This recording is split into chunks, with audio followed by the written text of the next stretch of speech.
Welcome to the Encore Audio Archives YouTube channel. I'm Taper Dave, and this is my channel. I've uploaded hundreds of talks here that I've recorded at meetings in West LA, and I've also recorded conventions starting in 2013. I've got a bunch of those up. And Walt and Mary Murray, the original owners of Encore Audio Archives, started the company in the 80s, and Walt recorded Joe and Charlie's and a bunch of stuff down in Vista, California. My sobriety date is June 20th of 1994. I hope you find something you like, so please like and subscribe to my channel and comment down below. If you want to hear something that I don't have or that you don't see, I'll see that I get it. Anyways, take care and have a great day if you want to. Hi, I'm Sam, an alcoholic. Hi, Sam. Member of Alcoholics Anonymous. Here's the rest of it. There we go.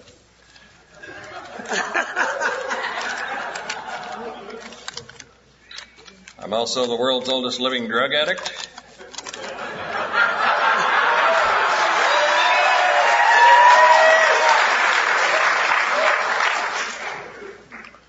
I smoked a lot of non-habit forming marijuana that I was addicted to.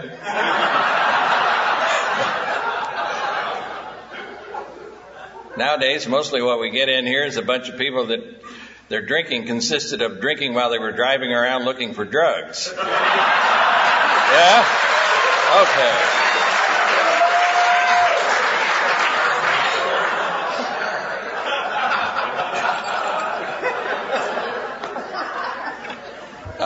There's pure alcoholics around, too. Of course, they're dying out. But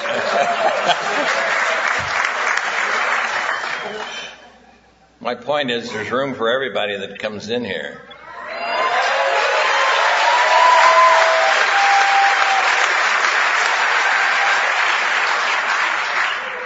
I've heard it said that the dope fiends are going to corrupt Alcoholics Anonymous. People who can't get across the street without don't walk signs are not going to corrupt AA.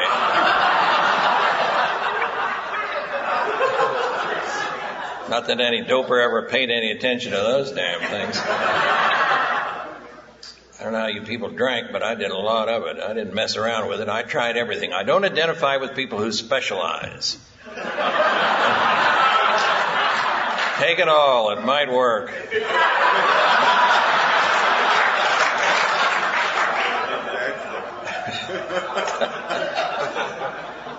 I've been addicted to Alka-Seltzer, Bromo-Seltzer, Midol tablets, anything. If it works on an empty stomach, what the hell?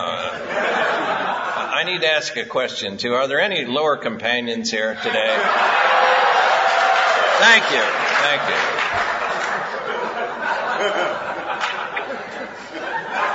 I don't know anything about falling from a high place. I just started at the bottom and laid there. I didn't go anyplace. I come from a family of alcoholics, and when I was a kid, I was taught a lot of wonderful things by my Aunt Bessie. She was drunk all the time. She used to tell me bedtime stories. She only had two. She said, "Do you want to hear about the time your Uncle Louie was a bootlegger or when I was a whore in Peoria?"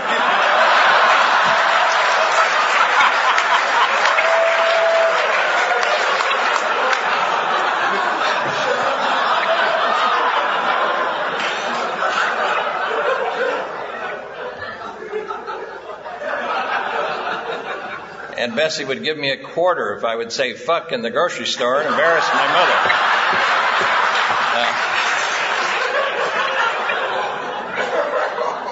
I got $1 if I said it in church. Oh yeah.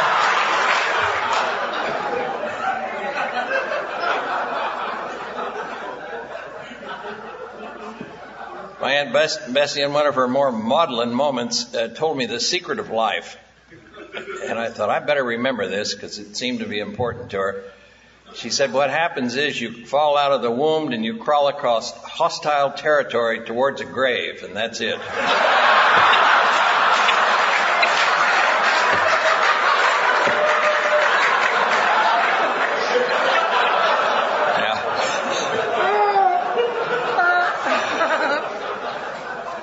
So my mother sentenced me to 8 years in a Catholic school for the cure.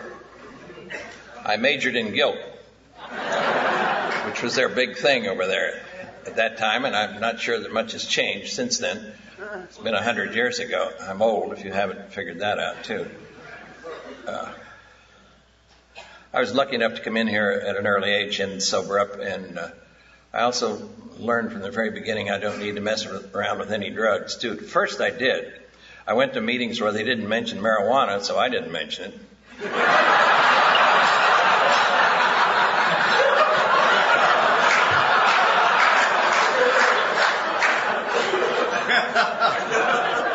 Nobody mentioned heroin. Some of the other things that I liked. What I really liked was amphetamines. Well, I bullshitted myself that they enhanced my intelligence. And of course, all they did was speed up my mouth. So I had an amphetamine mouth and a Demerol brain, and get you in a lot of trouble. I did my time in the Catholic school and got out, and I had remained in the family business, which was stealing. And I got into a lot of trouble. The nuns kept me out of jail, but when I got out of there, I went straight to a reform school, where the discipline was pretty much the same, and I didn't feel that much out of place there.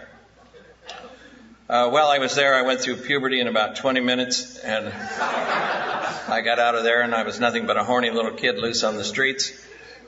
And all I had was a hard-on and a bad attitude. No place to put either one.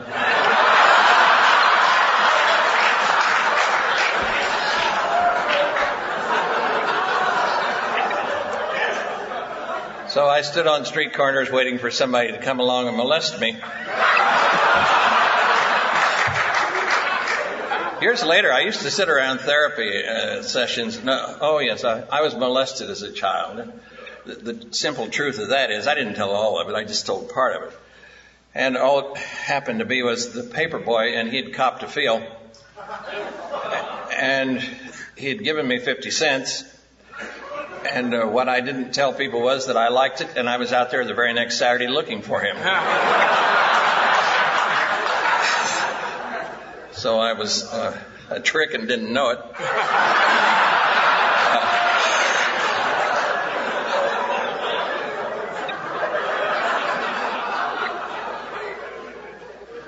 When I was 16 years old, I fell in love. I was in heat. I wasn't in love. I didn't know what love was. But we got married because she was pregnant, and I was a father before I was 17. And I mean, I didn't know how it happened. I didn't know what the hell was going on. And about that same time, I got arrested, and I was put in the penitentiary that time. I had 9 felony counts against me, and I was lucky enough to have 2 uncles in there who protected me. Otherwise, I had to change my name to Tammy. And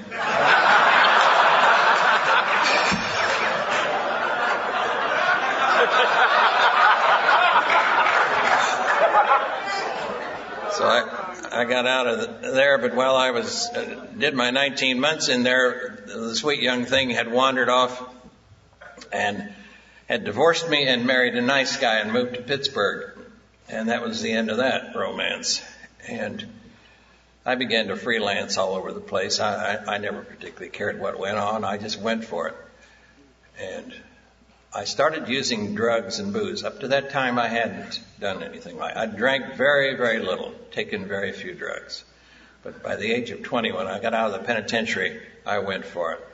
By the time I was 22, 23 years old, I was hooked on everything I had tried and was looking for more, and praying that the pharmaceutical companies would come out with something that would keep me out of trouble.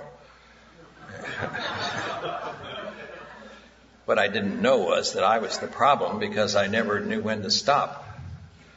I used to explain to my sponsor that I was of an addictive nature. He said, "No, you're not. You're a pig."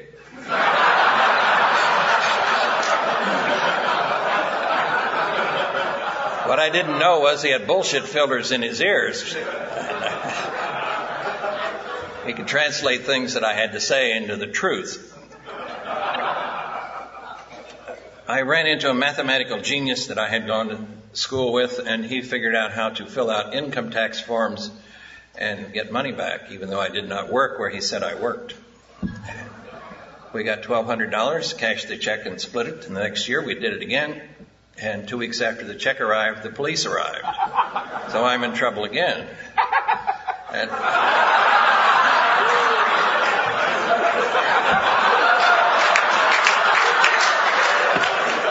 I hope that's the laughter of identification.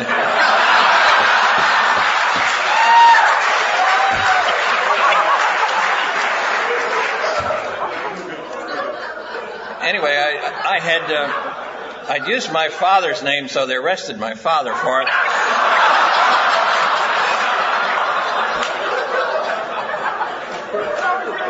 My father was drunk all the time. He thought he had done it. He went into court and pled guilty, and they put him away. While he was in the federal penitentiary at Terre Haute, Indiana, he discovered Alcoholics Anonymous, and the old son of a bitch sobered up and never took a drink the rest of his life. Yeah, he never knew I 12-stepped him.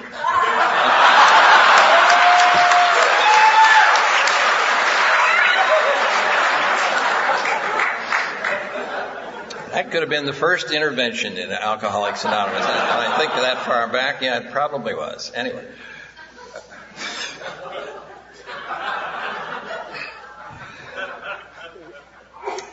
The day after I got off parole, I moved to a town where I had heard about, and I'd been there a couple of times, and they sold marijuana in the liquor stores. Now, there's a town for you.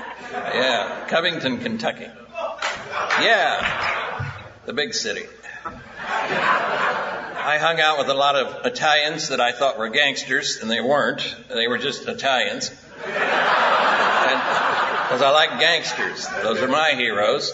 The hell with that George Washington, Abe Lincoln crap. I didn't have anything to do with that. George Washington snitched on himself. What the hell is that? No thanks. So I did hang out in some pretty low-life bars because I knew enough to just stay at the bottom. I'm a bottom feeder type person, and I hung out in some very low-life bars. And I was a witness to a killing, and I knew I was going to be subpoenaed, and I knew I'd better get the hell out of there and change my name and do all the usual things that I had done before. And I reeled in my umbilical cord and went home to Mama. Mama had been to Al-Anon. Oh, yeah.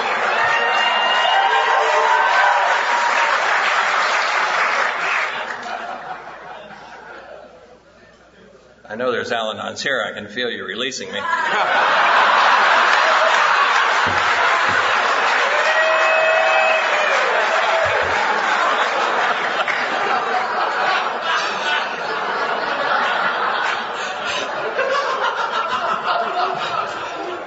You ever been released by a whole group of Al-Anons? Ooh, don't look in the mirror, no reflection. They can do a good job on you. Anyway, my mother got me up against the wall and released me. And said that I could stay there for a few days and then I had to get the hell out because I was loaded and I was going to stay loaded, and she knew it. And of course, who, me? Well, I was there. My youngest brother came running from the police and others.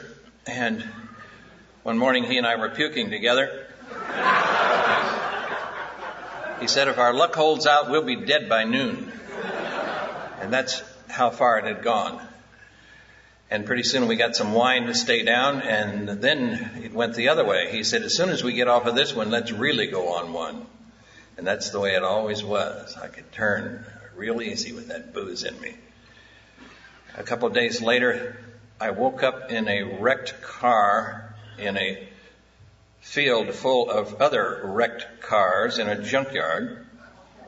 And if you're paranoid, that's a little crazy. You panic, and I did. My brother woke me up. He said, wake up, I think we've been thrown away.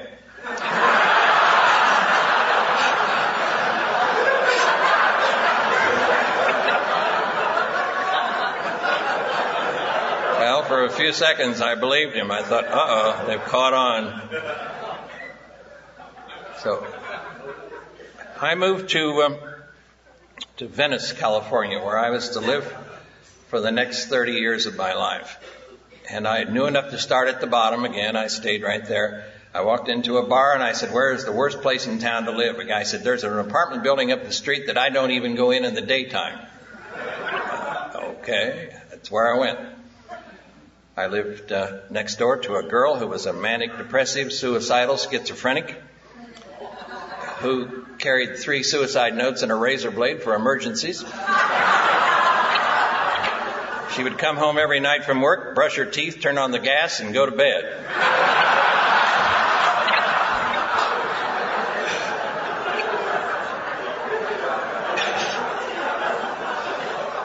I liked the way she lied. That was the important thing there. What I learned from her, I liked the way she lied about things and put the blame every place else. Fastest gun in the West. It's your fault. And so I lived there for 2 years. And at the end of that time, or close to the end of that time, I called my father at Christmas time, which was the only time he would accept a collect call from me. And he said, "Well, what did you get for Christmas, smart ass?" Told him I got a 500-pound Benzodrine tablet and 2 gallons of wine. That's what I had fantasized about. Think about one of them big Benzodrine tablets and get at it with an ice pick and rock it to the moon.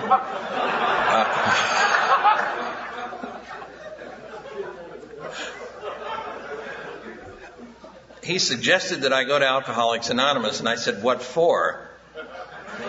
He said, "Because you're dying and you better do something about it." And I said, "I'm too young." He said, "No, you're not." For some reason or other, I paid attention to him. And it took me 2 days to quit everything because I was taking a lot of things.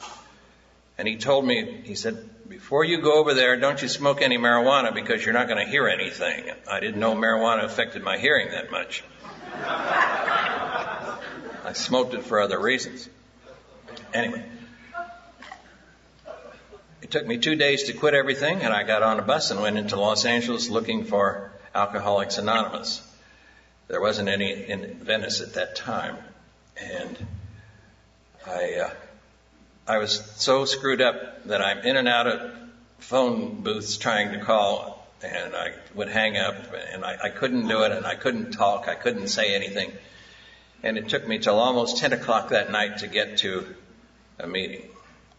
About 10 minutes of 10, and I walked in, and there was a lady sharing, and she said that she'd wet her pants twice, and she came to Alcoholics Anonymous. And I thought, oh, wait till they find out what I've done.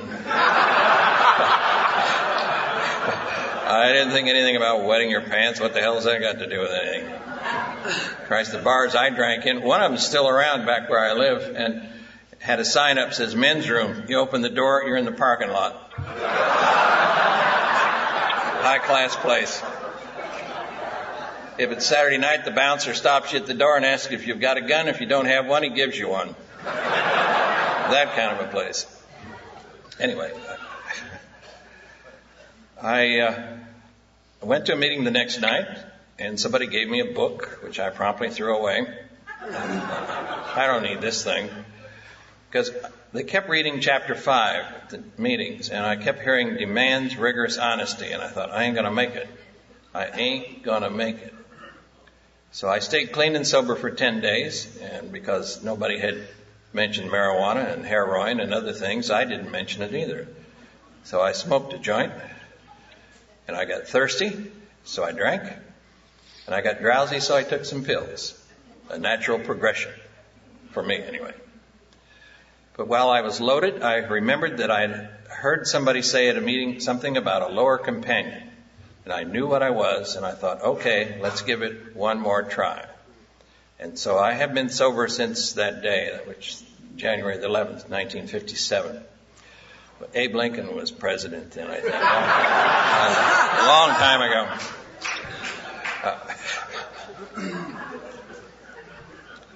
I cleaned up one more time, went back to Alcoholics Anonymous. I asked a guy, where the hell is a lower companion meeting? He says, I have just the group for you over in the corner of Pico and Alvarado. There's a group called the End of the Line. I thought, yeah, I like the name already. I said, let's go.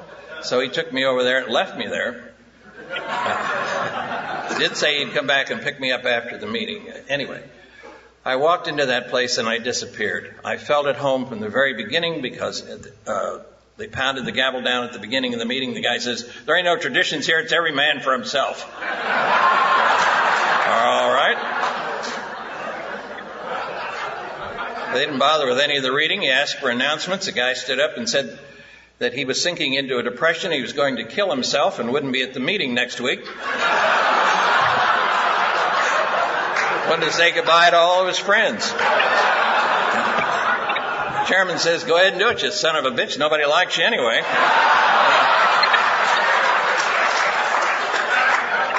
I was home. I fell in love with that group.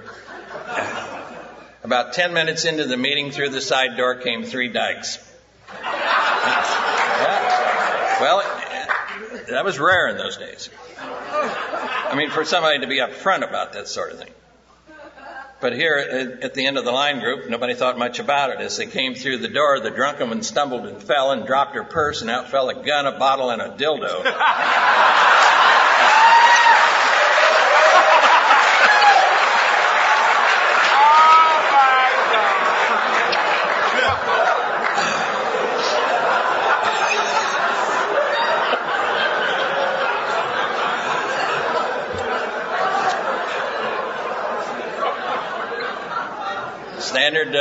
Standard equipment for a dyke's purse, for all I know.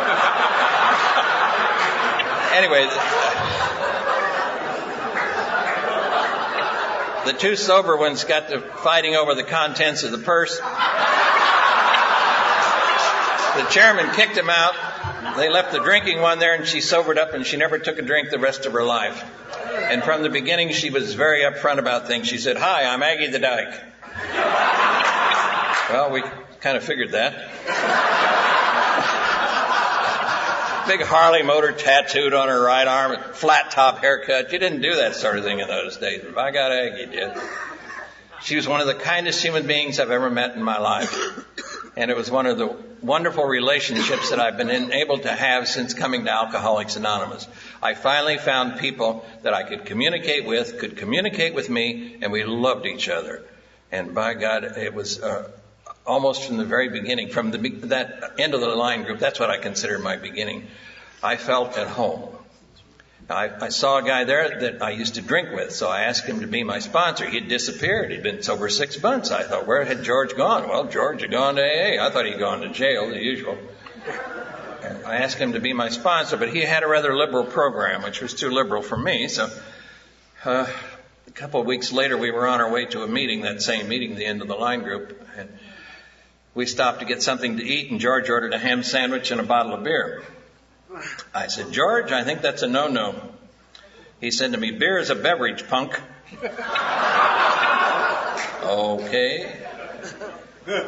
I took my ham sandwich and left, and George got another drunk driving charge on the way home, and pretty soon he got another one. He ended up doing a lot of time in jail, and he ended up about 6 years after that being shot and killed by a bus driver in Santa Monica. Now, you really got to antagonize a bus driver to get shot through the heart. Usually they just kick your ass off the bus or call the cops, but no, shot him right through the heart. So much for beer as a beverage, punk. 3,000 drinks on the market, you got to drink that crap. No, thanks. I'm not with these near beer types. Too near to beer.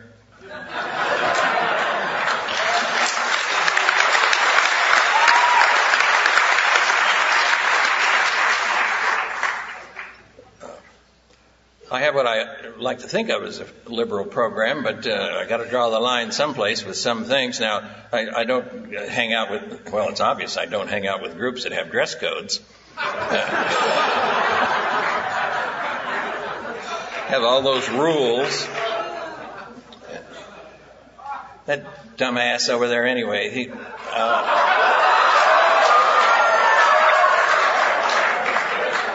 well, they used to put down fags all the time. Yeah, goddamn queers hanging around our meeting.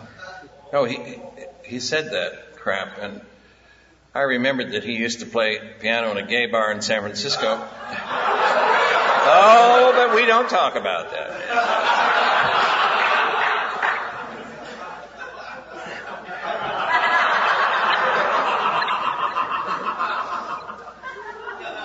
There is room for everybody in here.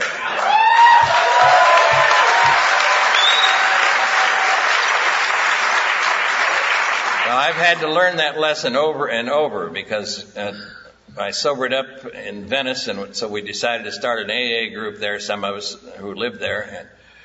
And we had a group drunk, and I think everybody should have a group drunk. And guy's name was Brian Norton. All he knew was keep coming back. He didn't know anything else. He was drunk at every meeting. And after a while, I got on my high horse and thought, well, it's time to clean up this group. My sponsor says to me, by this time, of course, I had to have another sponsor who cut through all the bullshit, as I've said. And he explained to me that Brian had as much right as anybody else to be in there. And he said, I got to tell you what the rules are around here. If he's loud, he goes. If he's quiet, he stays. The only requirement for membership here is breathing. Well, all right, pretty open group. I said, well, would you consider rewriting Chapter 5? Because I don't like it. And so we rewrote the damn thing and set it to music. And Central Office was scared to death of us. They didn't know what we were going to do next. We rewrote everything. All the cliches you got up around here, you know, live and let live. We wrote it to be mind your own goddamn business. Understand that. Instead of we care, it was we give a fuck.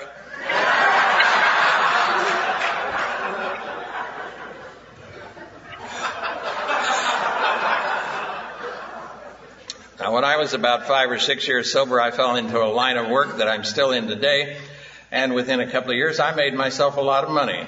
And I got very arrogant. And I mean to tell you, George Orwell's Animal Farm says it pretty well about me. There's a guy in there that gets up in front of the whole group and he says, we are all equal here. However, I am more equal than you. And that's what I had become. Fortunately, I had the sponsor with the bullshit filters in his ears. And we'd get into large arguments and I'd yell at him, you old wet-brained son of a bitch, let me alone.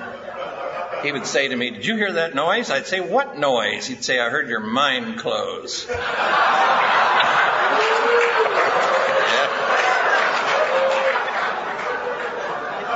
Well, with as much money as I was making, it was time to flaunt it. So, got to show the newcomer something.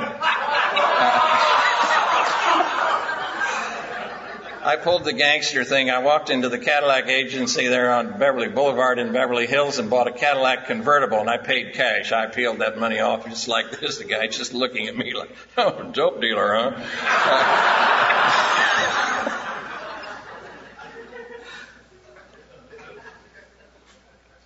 Anyway, I drove the Cadillac convertible back to the Venice meeting, and I parked it in front of the door where you had to go over it, under it, or through it to get into the meeting. And I walked inside, and there's my sponsor talking to a newcomer, and the newcomer says, what kind of a car did Sam get? My sponsor says, he got a green one. I said, it's a Cadillac convertible, you old fool. He said, let me tell you something, Bodine. He said, there's two kinds of cars, those that run and those that don't run. Have you got that? So he cut through the bullshit again and saved my life. And so I had to get rid of some of that stuff. I mean, he's right. There's only two kinds of cars. Simple as that. And so I learned so much from him, and I've learned so much from other people. There's an art to listening. And for years, what mine consisted of was waiting for you to shut up so I could say something important.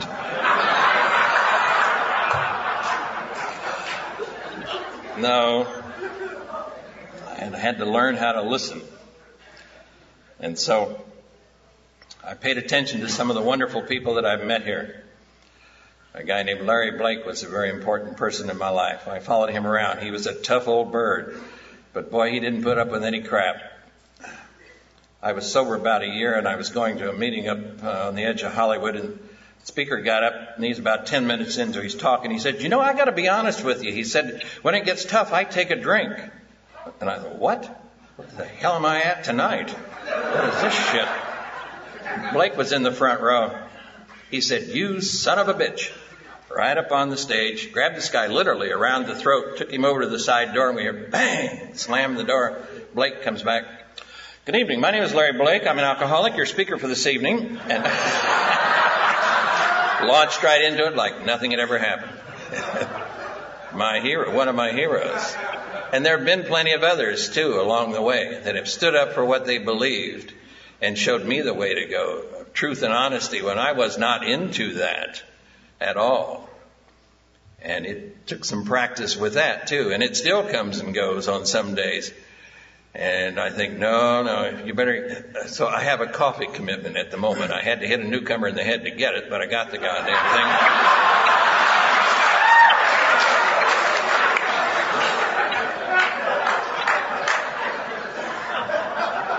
I tried to bribe him with a year of sobriety.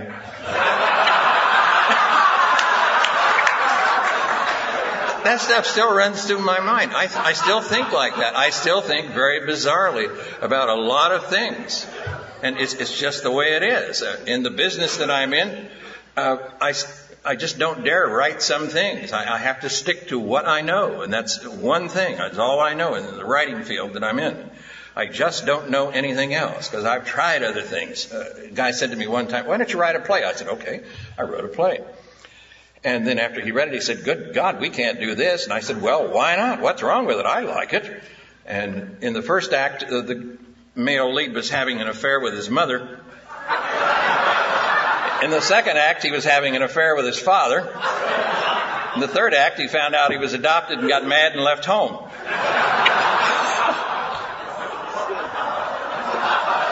They wouldn't produce it. I thought it was a funny play.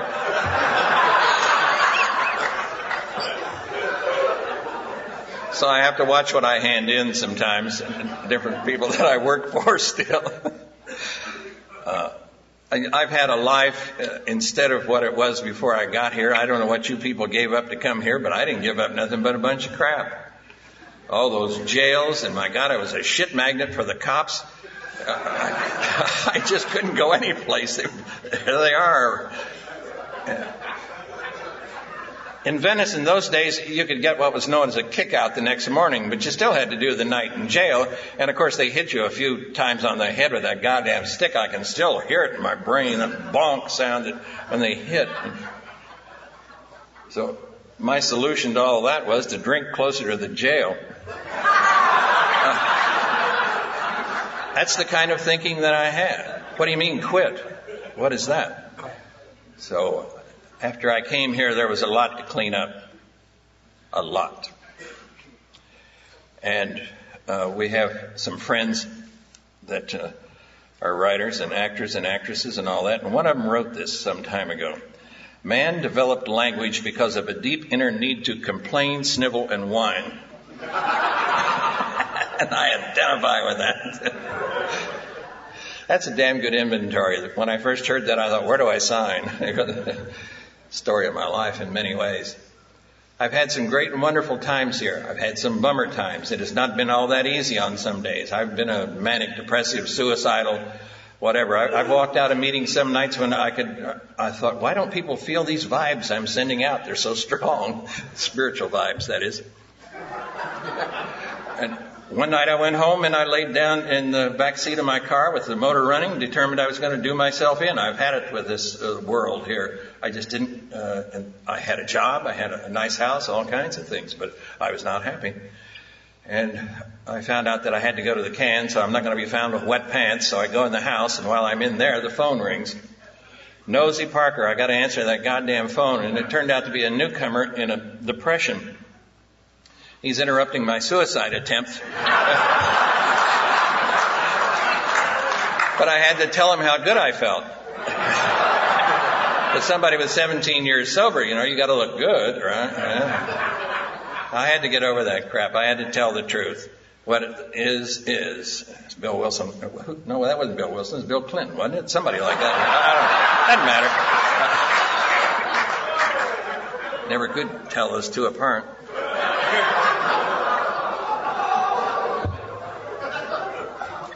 Oh, by the way, I'm up here without a watch. How are we doing on time? It's got to be time to go, isn't it? Oh, that's fine. Okay. Because if you can't say it in 45 minutes, you can't say it. Some of these speakers that drone on and on. God, spare me that.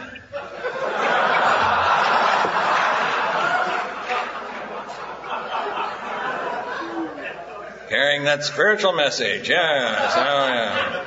My whole group can walk on the water. Yeah, I'll bet.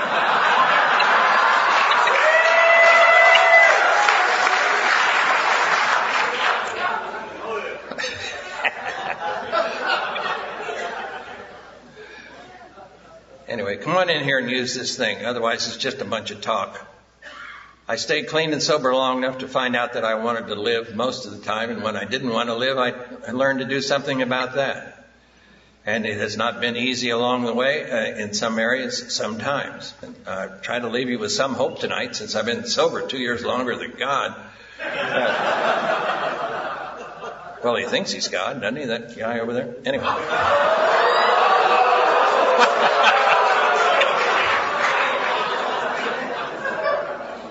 Again, there's room for everybody here. Remember that. It's the same set of 12 steps for all of us, and nobody's ahead of anybody else. Some of us got here earlier than others, but that's all that means. I'm still an active member of Alcoholics Anonymous, so that I in turn can be an active member of the human race. Because it's my species, in spite of what I think on some days. I disagree with people that say I've never been to a bad meeting. I think, well, I know one right up the street here that...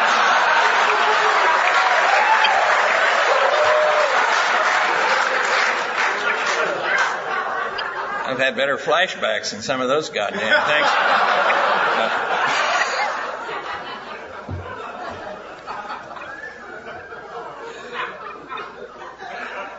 I take my program serious, but not somber or deadly.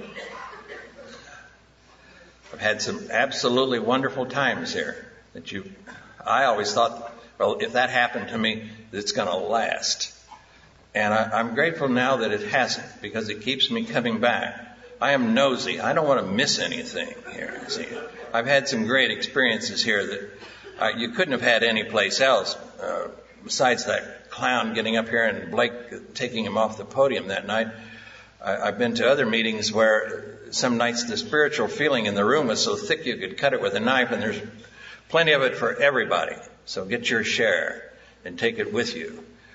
And I had a great experience at a club over here a few years ago. There's a little gay dude there that I ride motorcycles, and he said to me, "Give me a ride on your motorcycle, Sam." And I said, "Alexis, leave me alone, please. Just go away. Talk to your sponsor." And after about 2 weeks, I'd had enough, and I said, "All right, Alexis, get on." Put a helmet on him, took him up on the Hollywood freeway, went 110 miles an hour, came back to I thought, well, that'll fix him. He'll wet his pants over that. Got back to the club, and he got off the bike, and I said, "Well, what did you think of that, Alexis?" He said, "Well, I've always wanted to be a motorcycle bitch. I'm yours."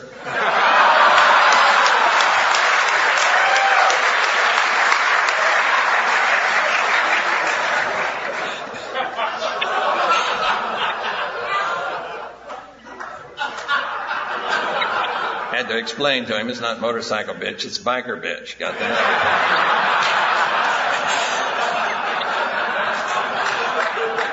Well, if I'd stayed home, I'd missed that. Could stay home and watch Slip-O-Vision and get hung up on that. I know people that are hung up on their computers. It's like they're Siamese twins. What is that connected to? Oh, it's the computer. Yeah, they drag it every place. That and their goddamn cell phones.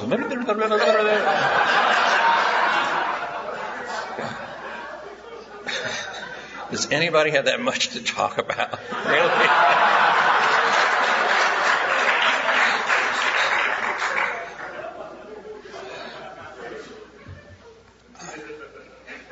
So So I've had a good time being here tonight, and I hope you have too. Enjoy yourselves as much as you possibly can. Yeah, because those rough times are going to come. I disagree with people that say, oh, it gets better and it gets better and it gets better. What it has gotten for me is different. What has gotten better is the ability to cope with the bullshit. That's what has gotten better. And so hang around those that tell you the truth and cut through your bullshit, because we all got it. And I would not be alive today if it hadn't been for some of those people who literally laid the truth on me when I didn't want to hear it. And so I'm very glad to be in this room tonight where I can communicate with my fellow alcoholics. And the thing's been running through my mind for several days that everything would be a hell of a lot better if the whole world was gay.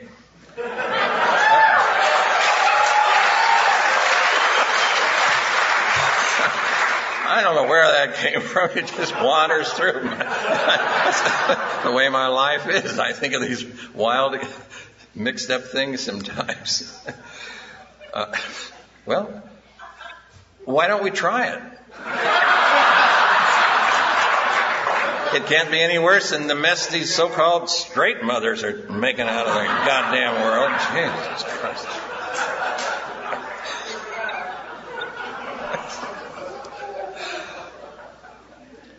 Anyway, enjoy this convention and go to things like this as much as you possibly can and communicate with your fellow alcoholics. There's where the healing process has taken place many, many nights for me when I didn't necessarily want it, but I knew what to do about it. And so I went to meetings and I found somebody and I talked to them. And I don't mean talked very long. Just get it out and get it said and then go on, move on. Because I've lived one hell of a life because I came here and sobered up. The rest of my family, good God, they don't know where they're at or what they're doing. Suicides all over the place. They just have not been able to find this thing. So I consider myself the luckiest human being in the world, or one of the luckiest human beings in the world. I think we all are, that have found this thing and stay around here. Did you notice all the people that stood up tonight that have some time in this room? My God, you're goddamn right. That's where it's at.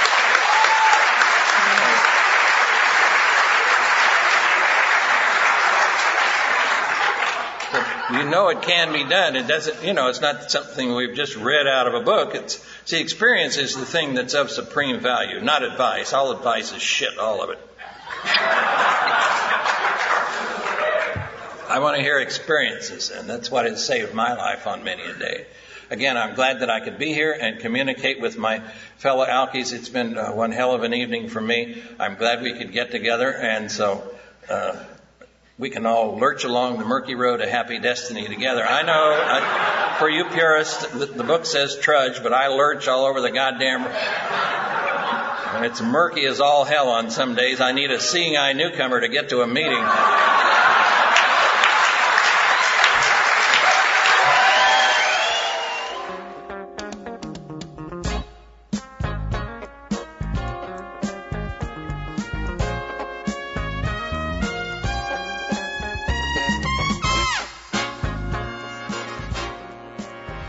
We hope you've enjoyed this recording. To obtain additional copies, receive a free catalog of AA and Al-Anon talks, or to find out about our tape and CD of the Month Club, call Encore Audio Archives at 1-800-878-1308, or visit our website at www.12steptapes.com.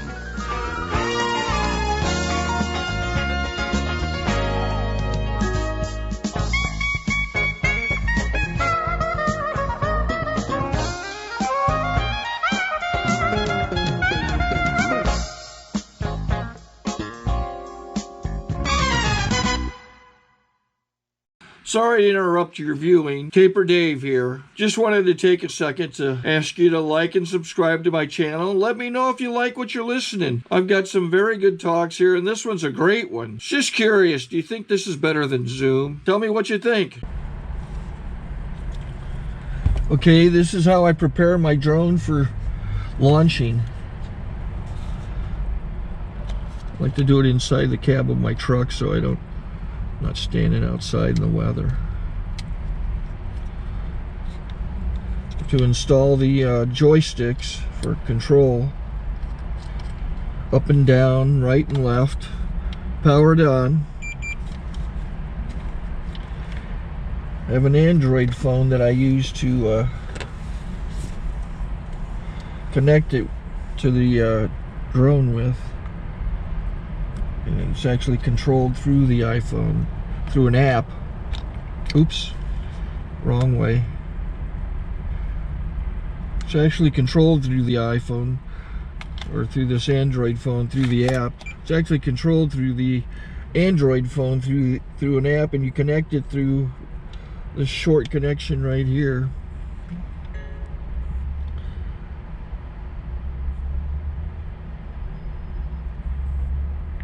Remote control connected. Remote control's connected.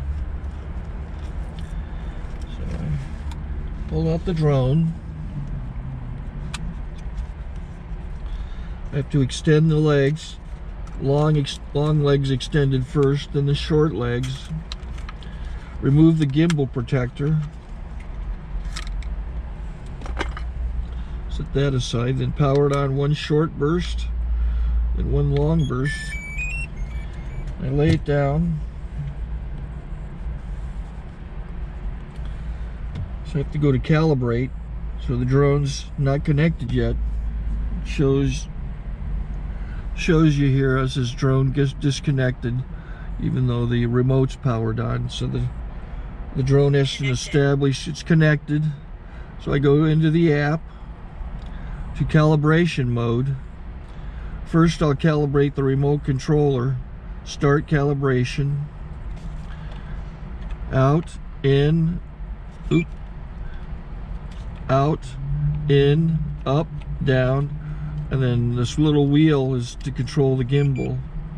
So it's calibrated. Go to gimbal calibration, start calibration, and then it calibrates the gimbal. I don't know if that shows up. The gimbal's moving all over the place. Changes, you can see it on the video. And I'm calibrated to take off. It's acquired 7 satellites at the moment. There are 26 satellites up in the sky, which it has to acquire before you can take off. So it's connected. It's got enough satellites. This is white. I can go to press this little arrow button, swipe right to take off, and it would start the motors if I slid this to the right. But I'll wait till I get outside. Don't want to do it inside.